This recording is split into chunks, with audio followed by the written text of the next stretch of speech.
Hello guys and welcome to another log of Digimon Pendulum Color Nature Spirits, and for today's log, Otamamon has evolved to Gekomon. And as usual, we will start with exploring Gekomon's profile on Wikimon and Digimon.net while Gekomon is idling around in Digimon's house. But before we continue with today's log, just have to say, if you're a fan of Digimon or raising virtual pets, you've come to the right channel, because I document every Digimon that I raise and I upload at least twice a week, sometimes every day.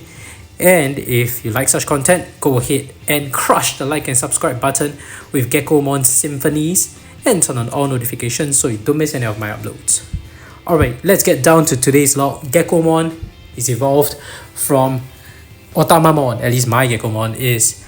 And it brings back a lot of memories because Gekomon, similar to Otamamon, I raised my fair share of Gekomon back then in the 1990s when I had my Nature Spirits device, and not for a good reason, because I just didn't know how to evolve to any other Digimon, so I always got a lot of Gekomon and Tortamon. Those two champions were the top variations that I raised more than anything else, and I occasionally got a few Starmon here and there, but that's about it, right? It was always this frog, so it was quite traumatizing back then. But now it brings back a lot of fond memories thinking about it. So it looks great. It's a lot of nostalgia there for a different reason though. But it's nice to see Gekomon again, and it's very cute. But as usual, we start with etymology and origin of its name. And basically, Gekomon is not what you think. It's not gecko as in the English word for Gecko, which is usually the name for a lizard, like a gecko lizard. This gecko is the gecko sound, which is a sound that a frog makes in Japanese. So that's why it's called Gekomon, and that's how it got its name. It's from the sound or that a frog makes, yeah, in Japanese. So I think that helps to clarify it, because I always wondered personally, why is it called Gekomon when it's not a lizard, right? Why didn't they call it a frogmon or something? So now it makes sense to me, at least. In terms of its profile on Digimon.net, an amphibian Digimon that mesmerizes those around it with a cry, altogether too pleasant for its strange appearance. And yes, its appearance is very strange. If you haven't seen its artwork, check it out. Check out its artwork. While the sprite looks very cute, the artwork looks very creepy, I think especially due to the tongue. Alright, but anyway, yeah, that's why I say strange appearance, yeah? So just check out the artwork and you will see what I mean. Gekomon jams chords with the 3 holes in its tongue and horn wrapped around its neck, which it uses to control its opponent's feelings. Rumor has it that a Gekomon is born with when a hit song is created in composition software. Alright, so it's a hit song created in composition software, making it a kind of status symbol among musicians the world over. A special move, Symphony Crusher, destroys the enemy's insides with ultra high frequency vibration. I had no idea that the attack descriptions were like this. I thought it was quite the gentle Digimon, so I was mistaken. Anyway, that's his profile on Digimon.net. Sounds very sinister. It sounds very virus type, if you ask me. And let's look at its evolution conditions as usual, using Humulomon's Humulos site. His site is extremely useful. For those who don't know, this is my go-to site for any evolution guide requirements for my Vital Bracelet needs, or my Digimon color needs, or my Digimon Pendulum color here, for that matter. So anyway, I use his site a lot, and that's how I raise every single Digimon that I need. And so Gekomon here evolved from Otamamon. It was very easy because you just got to treat it badly and don't train it at all. Hardly train it with very low effort hearts. You're gonna get Gekomon from Otamamon, right? In fact, you have to. For me, I had to orchestrate some of these mistakes in order to get the evolution, right? So yeah. And back then when I was young, it wasn't so difficult. Without an evolution guide, you just have no idea how to raise the Digimon. So in order for me to get Gekomon, I just knew I had to treat it badly in order to get Gekomon, but I didn't know how to get any of the Digimon in between. So Gekomon was like, I always hit Gekomon. I always saw the frog. It was always the frog or the spiky turtle but I had no idea how to evolve to anything else. So yes, I've seen a lot of Gekomon, but now it just feels different when I'm looking at it on Digimon Color, because I guess that's the thing about nostalgia, right? And yeah, it's nice, and I think it's enough about evolution condition. It's quite straightforward. If you still don't get it, just treat it badly. And let's move on to looking at its sprite, shall we? Alright, and here we have Gekomon sprite. Oh, is it going in and out of focus? Let me just do a quick adjustment there. Alright, and let's see in its natural habitat, because why? It's a frog, it belongs very well in its swamp. Now this is full nostalgia.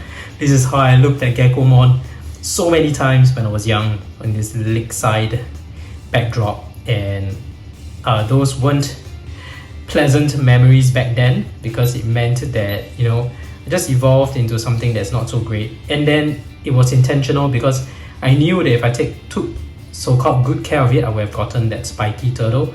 But I didn't want to get a spiky turtle anymore, but treating it badly just gave me another Gekomon.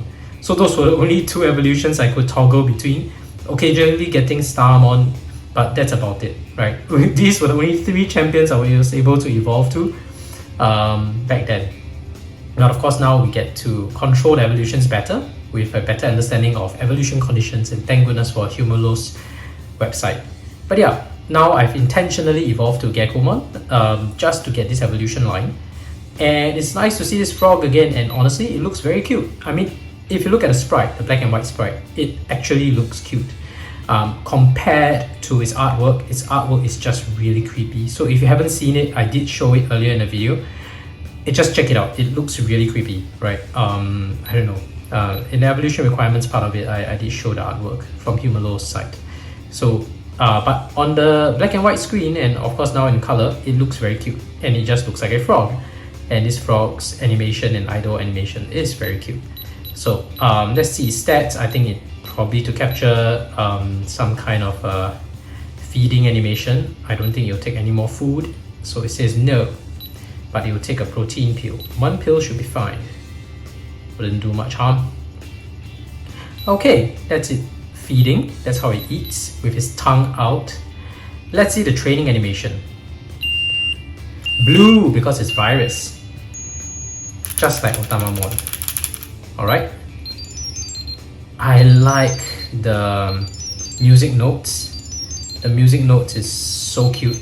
Like back then, it was also quite fascinating. Okay, so one thing, or they say that happy animation, it looks very cute when it's happy.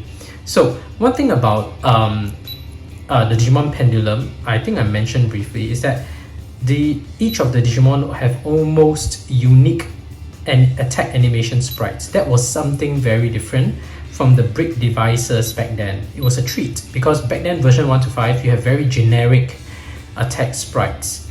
They're almost the same for every version. Version 1 to 5, you always have the same fireball, punch, like the punching glove, and the needle thing, or else it's the poop. And if it's the bad evolution, it's always the poop. All of them. Numemon, Schoolmon, Vegimon. But when it came to the Pendulum series, even the lousiest evolution, like in this case Gekomon was the lousiest evolution, with the lowest, when you treat it the worst, that's its evolution, right? But then its training and attack sprite is so unique. It's a music note. So that was one redeeming factor I felt back then. So let's see the bad training animation. But yeah, check out the music note. It looks great. It looks very unique. So it doesn't feel that bad instead of like just shooting poop.